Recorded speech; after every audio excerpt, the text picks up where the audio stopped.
this chapter is the various states of matter, okay, that may be present in solid form, liquid form, or gaseous form, right? You people already know, I think. And in case of solid state, the most characteristic feature is the distance between two particles or two molecules is very less, so they are very close to each other, and that's why the attractive force is very high. Attractive force is very high, and the distance in between the two molecule or particles is very less. In case of liquid state, it is far away, little bit away from each other, and the attractive force is less. But in case of gaseous state, the attractive force is almost nil. We usually consider, in case of ideal gas, this is zero. We think of it, okay. And the so distance is very high, okay. They are free to move in any direction.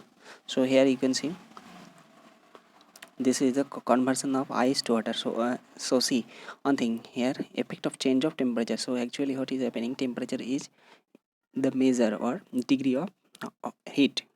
So when we provide heat to some matter, then the matter, after getting some heat, their temperature gets increased, okay. So when we provide heat, then it get to a higher temperature. So what is happening, temperature increase means we are supplying heat, and heat is a form of energy.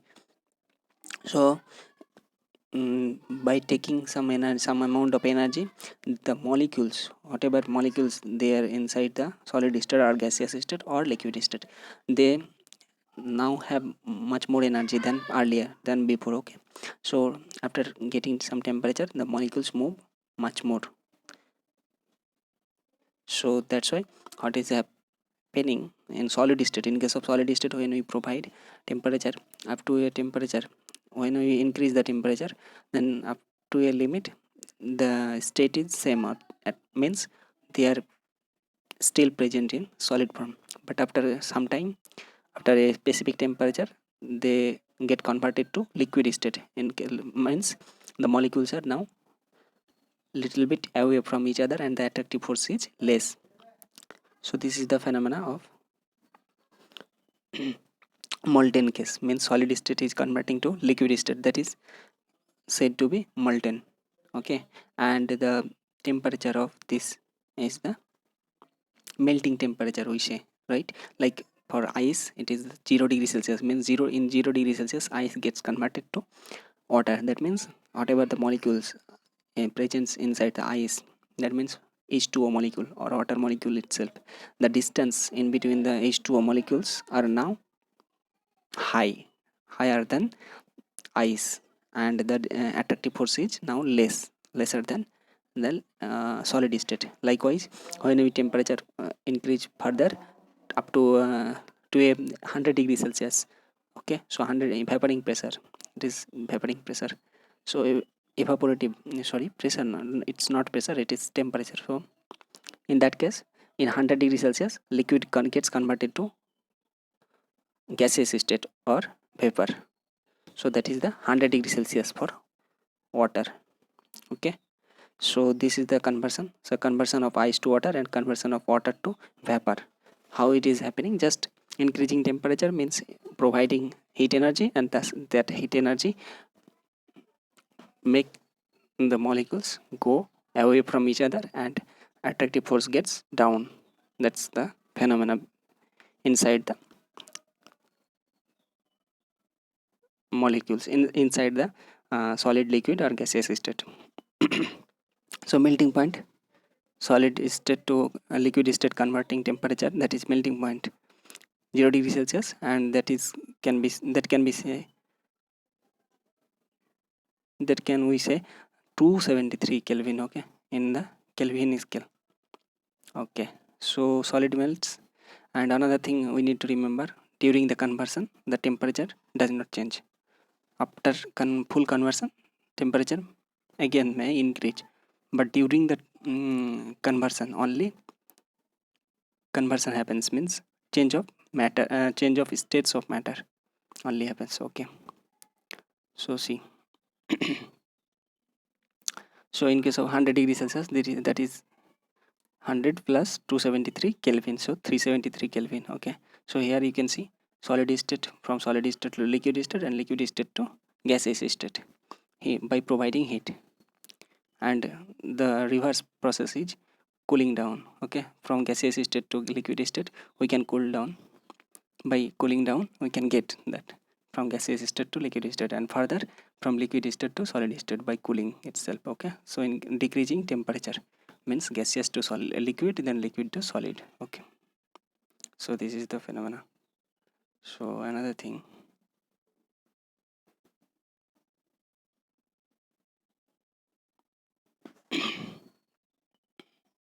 wait for a second, this is disturbing.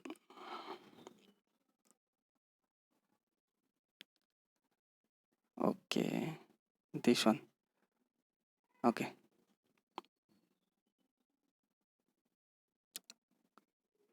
so sublimation of ammonium chloride. What is happening? Sublimation means from solid state to directly gaseous state, that is called sublimation. Okay, it happens in ammonium chloride, means in H4Cl. Okay, effect of change of pressure. So pressure what is happening when when we increase the pressure, outside pressure, that means we are creating some force or applying some force and pressure on the system or solid state or liquid state or gaseous state. In case of gaseous state, when we apply pressure, then the molecules get to come to close to each other. They seem to get close to each other, so the distance is decreasing and the attractive force is increasing. Thus the gaseous state is converting to liquid state, and further by increasing the pressure we can change that liquid state to solid state, means those molecules will be more closer than before and the attractive force will be higher. That is the application of pressure. So by applying pressure we can change the state from gaseous to liquid, liquid to solid. And reverse means decreasing the pressure, solid to liquid, liquid to gaseous, without changing even temperature. Okay, so pressure is also a factor. So another thing, from solid to liquid we say it as fusion. Okay, and liquid to gas, that is we say vaporization, and gas to solid, that is sublimation. Okay, sublimation means solid state to liquid solid to gaseous state, and solid to liquid to solid, that is solidification, and gas to liquid, that is condensation. Okay, so now we know that two factors are there, pressure and temperature. So evaporation is the conversion of liquid into gaseous form or vapor, that is evaporation. So temperature is 0 degrees Celsius, we know, for water. Factors affecting evaporation, so actually factors affecting, so evaporation affecting factors are like airflow. When air flows, then the outer surface vapor gets distributed to further area, so empty spaces are created, or less concentrated water vapor area are created, so that helps in further vaporization of water molecule. Thus airflow helps. And another thing, surface area, more the surface area, more will be the favorable condition to get evaporated. Okay, increase in temperature, obviously kinetic energy increase, heat energy that convert to kinetic energy, that means more movement of water molecule, and thus helps in conversion. Evaporation means from water molecule to water state to gaseous state. A decrease in humidity means in atmosphere water vapor is less now, so less water vapor will help to evaporation. Wind speed already discussed. How does evaporation cause cooling? So cooling, why? Actually evaporation means the uh, heat energy or some form of energy is needed to be evaporated. So if from outside we don't provide that heat energy, then the needed heat energy taken from the material itself, from liquid itself, so that's why liquid gets cooled, okay. So that's why cooling happens. Okay, so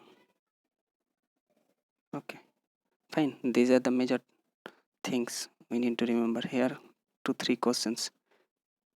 See, what is the physical state of water?